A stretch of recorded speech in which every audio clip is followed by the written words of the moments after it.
Welcome to The Canvas. I'm your host Azhar Zahid Carrim, and today we are located at the Gallery FourLife. Today I have with me a very special guest. She's an artist who focuses on mural paintings. How are you doing, Geshani? I'm doing good. Art. It is an expression of skill, technique, and creativity. It's where you bring your imagination onto a canvas. I'm your host, Azhar Carrim. I am a producer, content creator, and an artist. I invite you to this show to meet other artists. This could be the creative, the hungry, the energetic, and the aspiring. And get to know their insights on their art, their creativity, and more about themselves. Want to know what it takes to be an artist? Welcome to The Canvas with Azhar Zahid Carrim.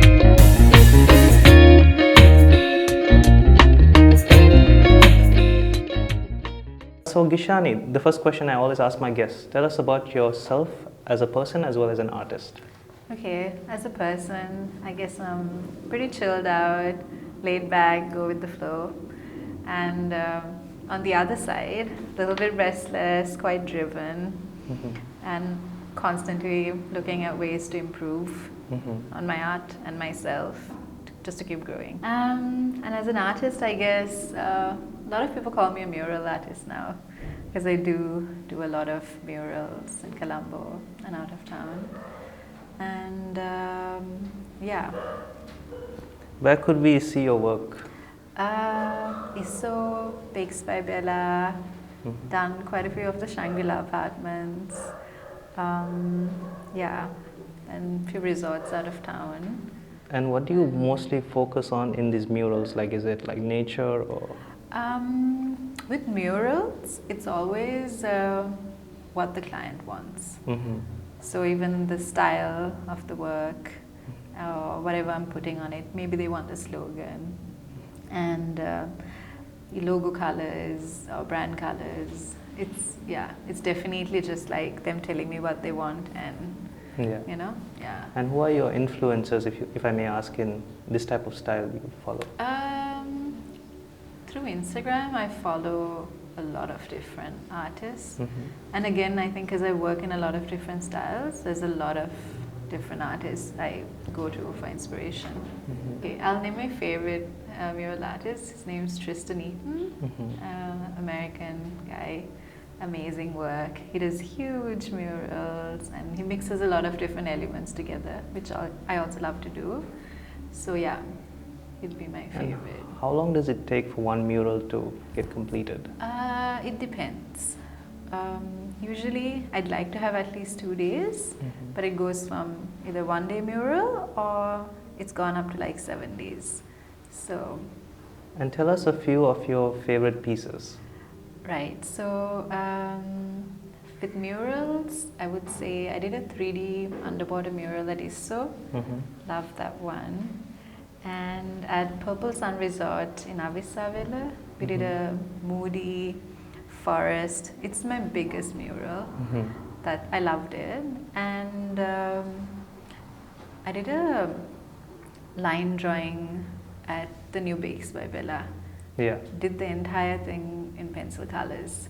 That is also one of my favorite ones. That's good to know. And when was the moment you realized you could go somewhere with this? So after I moved back from uni, I was working as a graphic designer. And then sitting next to my boss, I used to do a lot of illustrations, and I was like, I told her one day, I was like, hey, I would like, my dream is to do an exhibition one day. And she was like, okay, I'll give you the space. Like in a month you can have an exhibition here. And it was a really nice old Jeffrey Bauer building. So barely slept for a month, got the paintings done, 10 paintings, and I had my show. It went pretty well, sold all my work, and I think that was the moment I was like, okay, you know. That was that it moment, like, yeah. Oh my gosh, like you can, like, you know, make money out of this, and you can do what you love, and kind of go after what you want, and always, I think, ask people also for an opportunity.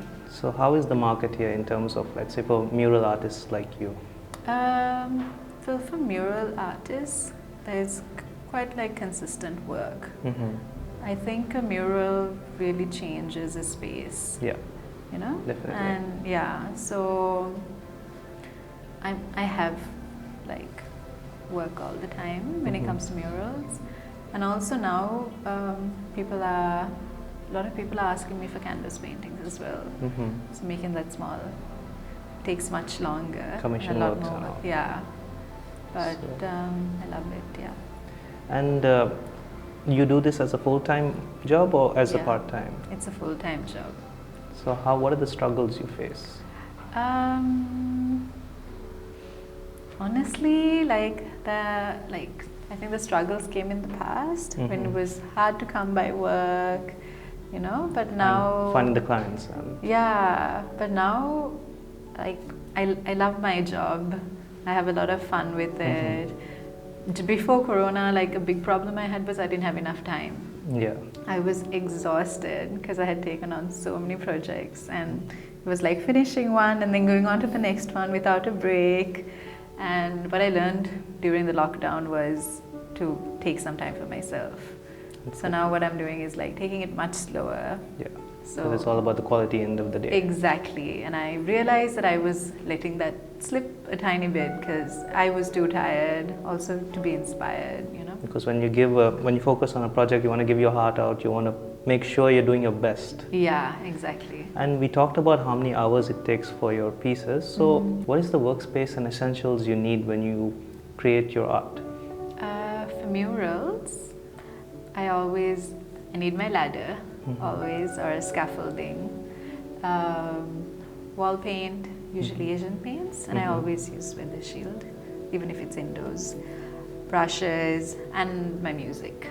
I always have my music playing. At home, it's either in my apartment in Colombo or my art studio at home in Negombo. That's more chilled out. It's whenever I'm feeling like painting, yeah. So there's no time. Yeah. And could you tell us about your educational background? Like, what did you actually study? And So I guess I did art, like O-level and A-level art. But then I went to uni and I studied communications design. Moved back, again worked in graphic design, and then made the transition. so why the transition? I guess it was, I always wanted to be an artist. And I guess people kept telling me, you're not going to get anywhere with art, you cannot make a living off of art. Study something maybe related to it, but something you can make a living off of. So, yeah, and like I said, I did that exhibition and then I realized, oh, wait a minute, I can maybe do better, you know, paint with my paintings. Then, yeah. So I guess people, end of the day, need to follow their passion. Yeah, like follow your heart, do what you love. And the rest will all come through. Yes. And this is one of my favorite questions to ask every guest. What is one of the worst things you heard as an artist? As an artist, I guess, like I mentioned earlier, that you can't make a living off of art or that you can't make money. I think there's a lot of different things that you can go into, and yeah. How did social media help you in the process of reaching where you are? Well, it was a great platform to showcase my work, to reach people, and it's been really, really good for work.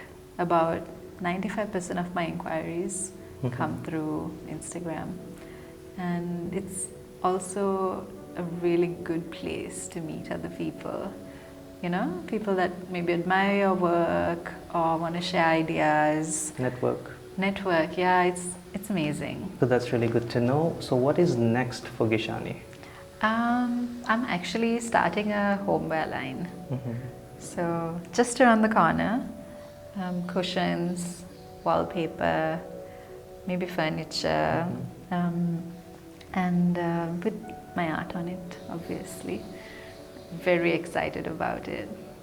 And please tell the audience a few words of encouragement. I guess to always go after what you love, work really hard, and always try to improve on yourself. Study, you know, like learn a bit more about it. Yeah, I guess. Basically focus on the foundation and then slowly keep learning. Yeah, just keep trying to improve. And if someone asks you to do something for them, like give like 150%. Like always maybe do better than what they expect. And things will fall into place if you put the work in. Thank you for the kind words of encouragement, and thank you for coming on this show. Thank you.